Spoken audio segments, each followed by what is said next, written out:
دوستو، سیدنا حضرت حمزہ بن عبد المطلب نبی اکرم صلی اللہ علیہ وسلم کے چچا ہے، اور یہ اللہ تعالیٰ اور نبی اکرم صلی اللہ علیہ وسلم کے شیر تھے۔ ان کی کنیت ابو عمارہ تھی۔ یہ نبی اکرم صلی اللہ علیہ وسلم کے رضاعی بھائی بھی تھے۔ ابتدائی میں اسلام قبول کیا، بدر میں شریک رہے اور احد میں شہید ہوئے۔ یوں تو تاریخ اسلام میں ہزاروں شہداء کا تذکرہ موجود ہے، اور ان میں سے ہر ایک اپنی قربانی اور بہادری میں اپنی مثال آپ ہے۔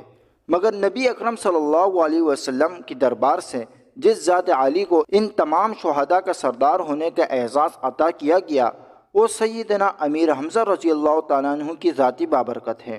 نبی اکرم صلی اللہ علیہ وسلم کا ارشاد ہے، شہیدوں کے سردار اللہ کے ہاں قیامت میں سیدنا حضرت حمزہ رضی اللہ تعالیٰ عنہ ہوں گے۔ حضرت حمزہ رضی اللہ تعالیٰ عنہ نہایت بہادر تھے۔ ایک دن ابو جہل صفا کے پاس نبی اکرم صلی اللہ علیہ وسلم کے قریب سے گزرا اور آپ صلی اللہ علیہ وسلم کے شان میں گستاخی کی اور اذیت پہنچائی۔ آپ صلی اللہ علیہ وسلم نے اس کا کوئی جواب نہیں دیا تو وہ چلا گیا۔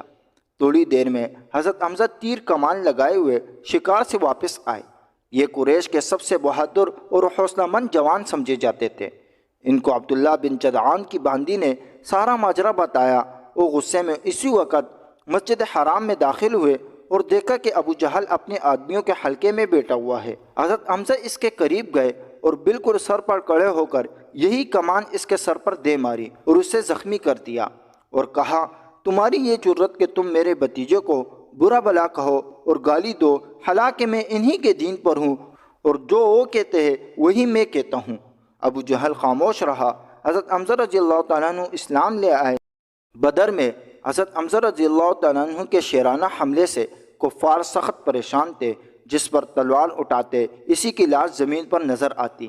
وحشی بن حرب جو جبیر بن مطعم کا حبشی غلام تھا، جنگ بدر میں جبیر کا چچا حضرت حمزہ کے ہاتھ سے قتل ہوا تھا۔ جبیر کو اس کا بہت صدمہ تھا۔ جبیر نے وحشی سے یہ کہا کہ اگر میرے چچے کے بدلے میں حمزہ کو قتل کر دے تو آزاد ہے۔ جب قریش جنگ احد کے لیے روانہ ہوئے تو وحشی بھی ان کے ساتھ روانہ ہوا۔ جب احد پر فریقین کی صف قتال کے لیے مرتب ہو گئی اور لڑائی شروع ہوئی تو سبا نے کہا، ہے کوئی میرا مقابل؟ تو حضرت حمزہ رضی اللہ تعالیٰ عنہ آگے بڑھے اور کہا، اے سبا، تو اللہ اور اس کے رسول کا مقابلہ کرتا ہے؟ یہ کہہ کر اس پر تلوار کا ایک وار کیا اور ایک ہی وار میں اس کو فنا اور موت کے گھاٹ اتار دیا۔ وحشی حضرت حمزہ کی طاق میں ایک پتھر کے نیچے چھپا بیٹھا تھا۔ جب حضرت حمزہ رضی اللہ تعالیٰ عنہ ادھر سے گزرے تو وحشی نے پیچھے سے ناف پر نیزہ مارا جو پار ہو گیا۔ حضرت حمزہ رضی اللہ تعالیٰ عنہ چند قدم چلے مگر لڑکھڑا کر گر پڑے اور جام شہادت نوش فرمایا۔ وحشی کہتے ہیں کہ جب مکہ آیا تو آزاد ہو گیا اور قریش کے ساتھ فقط حضرت حمزہ کے قتل کے ارادے سے آیا تھا۔ حضرت حمزہ کو قتل کر کے لشکر سے علیحدہ جا کر بیٹھ گیا، اس لیے کہ میرا اور کوئی مقصد نہ تھا، صرف آزاد ہونے کی خاطر حضرت حمزہ کو قتل کیا۔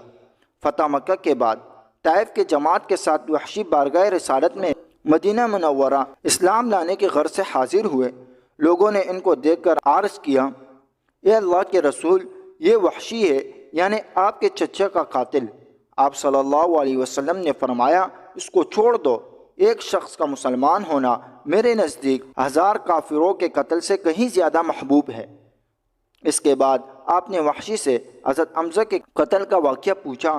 وحشی نے نہایت ندامت کے ساتھ محض تعمیل ارشاد کی غرض سے واقعہ عرض کیا۔ آپ صلی اللہ علیہ وسلم نے ان کے اسلام قبول کیا اور فرمایا، اگر ہو سکے تو میرے سامنے نہ آیا کرو، اس لیے کہ تم کو دیکھ کر چچا کا صدمہ تازہ ہو جاتا ہے۔